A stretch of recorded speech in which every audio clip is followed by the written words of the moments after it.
을 살펴보게 되어집니다. 어제까지 우리 데살로니가 전서의 말씀을 보았는데요.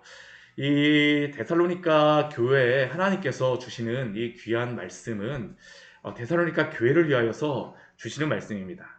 이미 데살로니가 교회에 데살로니가 전서를 통하여서 사도 바울을 통하여 말씀을 주셨는데도 불구하고 다시 한번 하나님께서는 사도 바울을 통하여 데살로니가 후서를 데살로니가 교회에 보내십니다.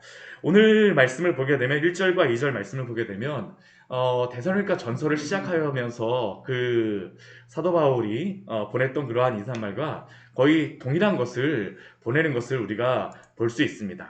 바울과 실로아노와 디모데는 하나님 우리 아버지와 주 예수 그리스도 안에 있는 데살로니가인의 교회에 편지하노니.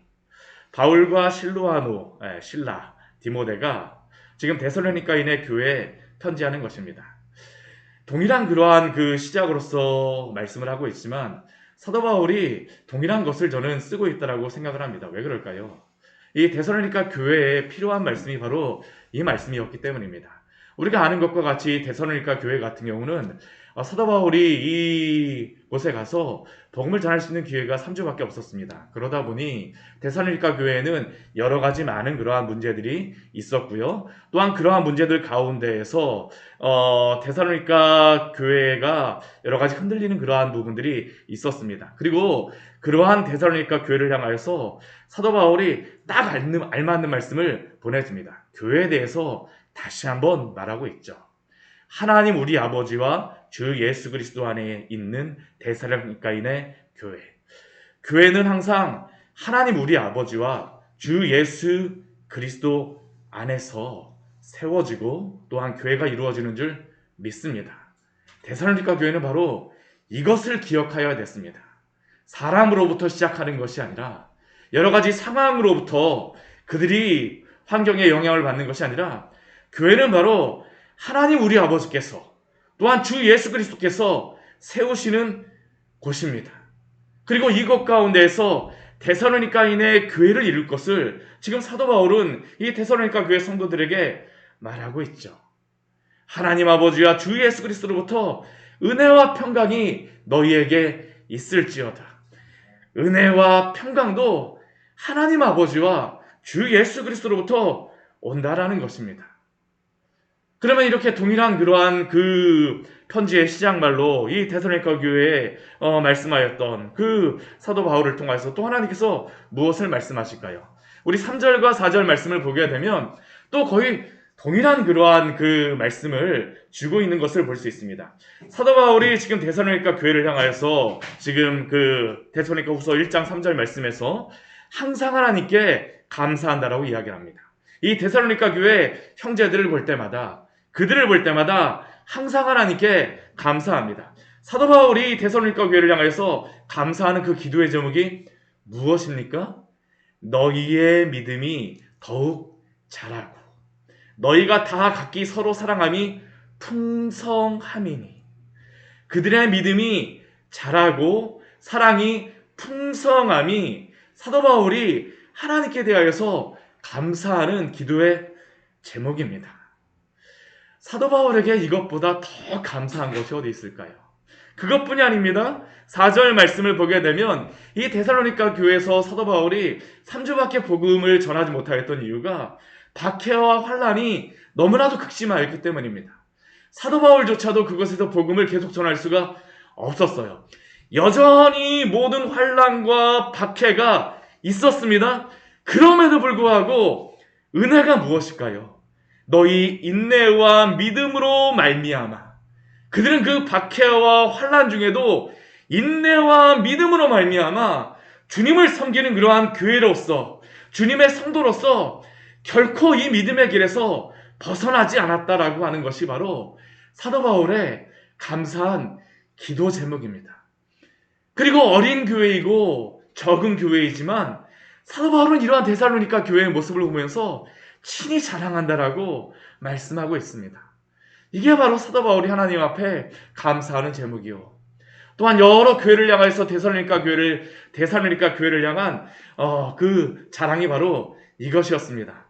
저는 우리 광야의 샘교회가 이런 하나님께 감사의 기도의 제목이 우리 안에 항상 넘치고 또한 이러한 자랑이 우리 안에서 항상 넘치기를 축원합니다.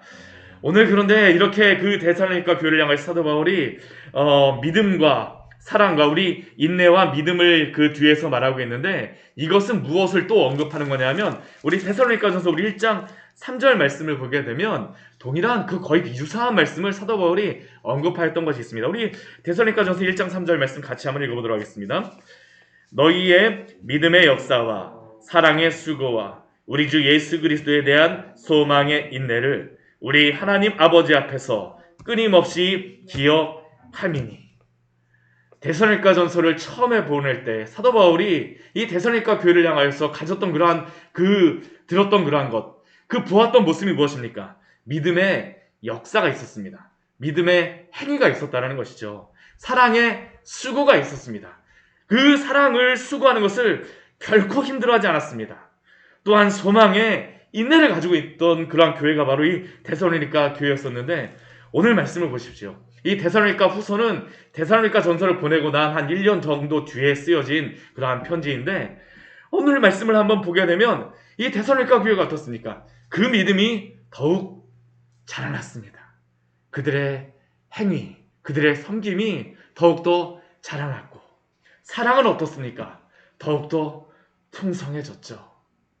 소망은 어떻습니까? 소망이라고 직접 나오진 않았지만 앞에 소망의 인내라고 말씀하셨는데, 박해와 환난 중에서도 그 인내와 믿음으로 그들은 그 믿음을 잘 지키고 성장하였다라는 것이죠. 이 데살로니가 후서를 시작하면서 비슷한 것 같지만 그래서 비슷하지 않아요. 이 데살로니가 교회 성도들의 믿음이 자라나고 사랑이 풍성해지고 그 주님을 바라보며 주님의 나라를 바라보면서 그 인내함이 더욱더 자라났다는 것을 볼 수가 있습니다. 저는 우리 광야의 샘교회에 속한 우리 모든 성도들, 또 이 자리에 나온 우리 모든 성도들이 이 믿음의 성장과 또한 성숙이 있기를 축원합니다. 정말 이러한 성숙이 우리 안에 있어야 됩니다. 얼마나 감사합니까? 정말로 이러한 감사가 우리 안에 넘쳐야 되겠죠. 그리고 이러한 가운데서 박해와 환난 가운데에서 사도 바울이 5절에서 이렇게 말씀합니다. 이 박해와 환난을 사도 바울이 그들에게 당하는 그러한 것을 이렇게 해석하면서 그들에게 설명해 줍니다. 이는 하나님의 공의로운 심판의 표요, 너희로 하여금 하나님 나라에 합당한 자로 여김을 받게 하려 함이니. 사실 이 박해와 환난을 당하게 되면 아무리 그 믿음이 좋은 성도로 할지라도 참 힘들지 않습니까? 박해와 환난을 즐길 수 있는 사람은 사실 없습니다. 그러나 하나님이 이 박해와 환난을 데살로니가 교회에 주신 이유가 무엇일까요? 오늘 5절 말씀 우리 시작을 보게 되면 이는 하나님의 공의로운 심판의 표라고 말씀하십니다. 공의로운 심판의 표. 이것이 무엇일까요? 이 박해와 환난조차도 하나님의 그 주권적인 섭리 가운데에 이루어지고 있다라는 것을 그들에게 알려주고 있는 것입니다. 그리고 이러한 박해와 환난은 단순히 박해와 환난으로만, 고난으로만 끝나는 것이 아닙니다. 이 고난을 통하여서 하나님이 무엇을 이루어가고자 하실까요? 하나님의 나라에 합당한 자로 여김을 받게 하는 도구로 사용하고 있다라는 것을 오늘 데살로니가 교회 성도들에게 말씀하고 있습니다. 때로는 우리 성도들에게도 여러 환난과 여러 가지 고난이 있을 수 있습니다. 그러나 낙심하지 마십시오. 우리가 그 가운데 가져야 될 그러한 믿음이 무엇일까요? 그것조차도 하나님 공의로우신 하나님께서 주의 성도들을 위하여 가장 선하신 길로 인도하시는 길임을 믿으십시오. 또한 그것을 통하여 하나님의 나라에 합당한 자로 여김을 받게 하실 줄 믿습니다. 저는 이게 참 중요하다고 생각합니다. 우리가 환난과 여러 가지 고난을 당할 때에 그것을 이겨내게 되면 무엇이 될까요? 하나님 나라에 대한 간증이 되어집니다. 하나님을 바라보게 대한 귀한 도구가 되어지죠. 그러나 우리가 그것에 넘어지게 되면 원망과 불평이 됩니다. 그렇게 이 환난과 고난이라 할지라도 하나님이 우리에게 주셨음을 또한 우리가 인정하며 더욱더 하나님을 의지함으로 감당하시기를 축원합니다. 그 나라를 위하여 너희가 또한 고난을 받느니라. 하나님은 그 고난조차도 당신의 뜻에 따라서 사용하시고 또한 성도를 성숙하게 하여 주십니다. 그러나 하나님께서는 이 데살로니가 교회의 성도를 향해서 사도 바울을 향하여서 또 위로하시는 말씀이 있어요. 환난을 환난을 받게 하는 자들을 향하여서 이 환난을 주는 여러 박해하는 자들을 향하여서 하나님께서 우리 6절 말씀을 보면 무엇이라고 말씀하십니까? 환난으로 갚으신다라고 말씀하십니다. 또 7절 말씀을 보면 환난을 받는 너희에게는 우리와 함께 안식으로 갚으시는 것이 하나님의 공이다라고 말씀하십니다. 이것은 우리가 환난을 박해하는 자들을 향해서 하나님이 심판으로 행하실 것들을 기대하며 또 그것만을 하라는 것이 아닙니다. 하나님이 그 영혼들을 구원하시는 게 정말 필요하죠. 사도 바울 같은 경우는 어떠한 사람입니까? 사도 바울은 원래는 그가 박해를 당하던 사람이 아닙니다. 원래 그는 어떤 사람입니까? 이것저것으로 오히려 박해를 하러 다녔던 사람이었죠. 그런데 그가 복음을 알게 된 후에 어떤 사람이 되었습니까? 복음을 전하는 자. 오히려 박해를 받으면서도 그 주의 복음을 위하여 쓰임을 받는 자가 되어졌습니다. 환난을 받게 하는 자에게 환난으로 갚으시고 우리에게 여러 가지 박해를 준다라고 해서 환난을 준다라고 해서 그 영도를 향하여서 기도하여 주십시오. 우리가 로마서 말씀에 보게 되면 원수를 원수로 갚지 말고 오히려 그들을 위하여서 기도하라고 말씀하시는데 그들이 정말로 사도 바울과 같이 변화되어지게 되면 그것보다 더 큰 간증이 어디 있겠습니까? 그러나 환난을 받는 성도들에게는 하나님이 무엇으로 갚으시겠다라고 말씀하십니까?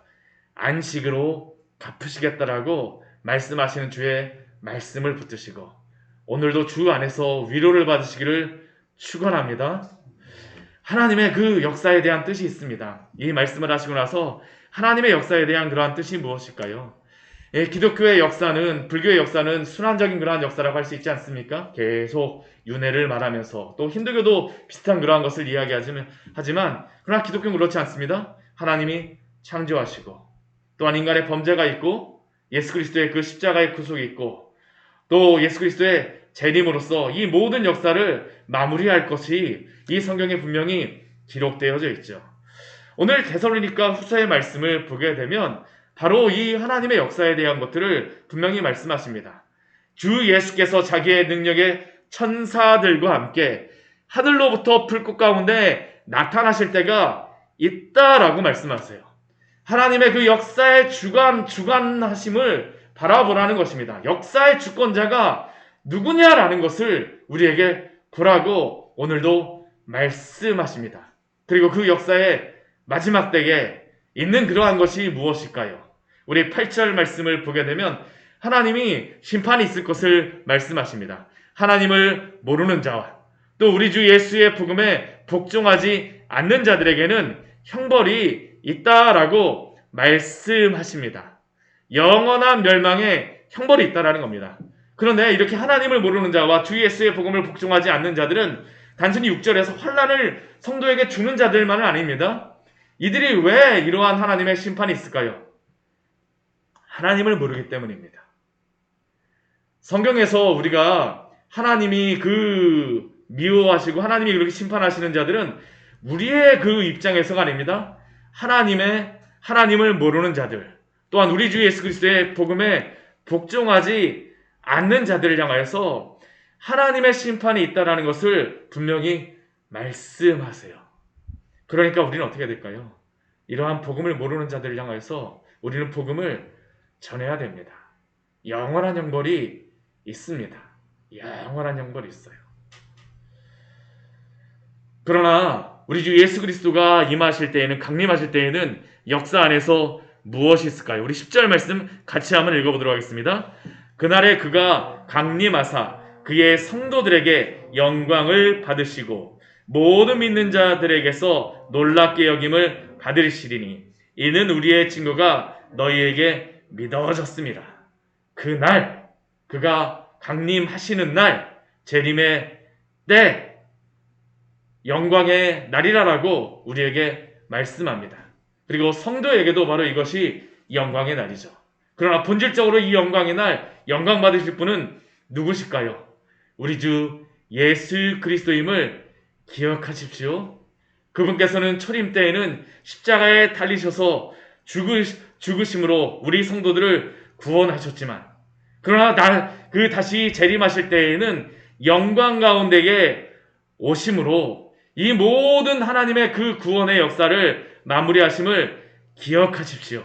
성도들에게서 영광을 받으시고 놀랍게 여김을 얻으시리니.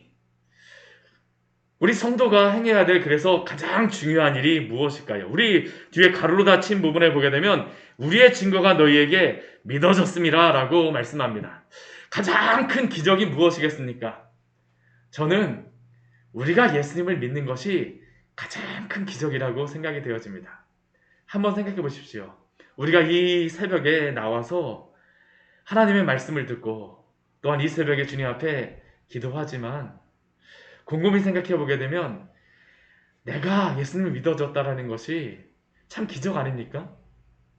어떻게 우리가 예수님을 믿을 수가 있습니까? 저도 어린 시절 제가 예수님을 믿게 되어졌던 그러한 것들을 생각해 보게 되면 사실 저는 믿어지지 않았었거든요. 근데 우리 주 예수 그리스도를 믿게 하시고 말씀을 통하여 성령께서 역사하심으로 그 앞에 굴복해 하셨는데, 저는 이것을 생각할 때마다 제가 이 앞에서 설교를 하고 있다는 것이 얼마나 큰 기적인지 모르겠습니다. 이게 바로 하나님이 우리 주 예수 그리스도가 영광을 받으시는 것입니다. 성도들에게서 영광을 받으시고